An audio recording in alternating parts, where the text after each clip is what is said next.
Goutte d'eau qui pourrait faire déborder le vase ukrainien depuis la drôle de réforme du système anticorruption votée le 22 juillet dernier en Ukraine. Volodymyr Zelensky a de quoi s'inquiéter. Alors que l'ancien comique s'est toujours vanté d'avoir le soutien de sa population, elle défile désormais dans les grandes villes du pays contre lui. Il n'aura fallu qu'un seul texte pour tout faire basculer.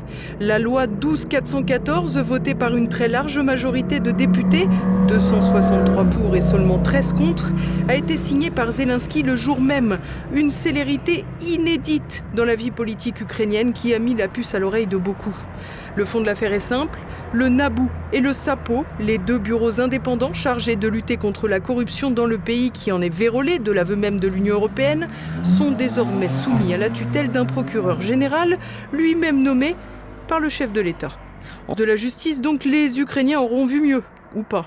Toujours est-il que plus de 10 ans après les prémices de la guerre lors des émeutes de Maïdan, nommées depuis Révolution de la dignité par le narratif atlantiste, le vent semble avoir radicalement tourné.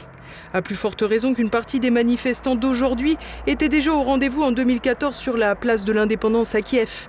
L'impression d'avoir été trompé sur la marchandise n'est pas loin. Cette fois, les slogans ont radicalement changé. Le peuple pleure, les corrompus rient. Zelensky, dans quel camp es-tu ? Dans le viseur de la colère populaire, c'est bien le président dont le mandat persistant ne tient qu'au fil de la guerre. Une guerre que le peuple ne veut plus, éreinté par une économie exsangue. Sur le front, les soldats russes enchaînent les avancées. Ce n'est qu'une question de temps pour que la ville de Pokrovsk ne tombe entre les mains de Moscou. Une prise qui sera sans aucun doute un des symboles des avancées de l'offensive de cet été. Et tout porte à croire que le nouvel ultimatum de Donald Trump ne changera pas la donne.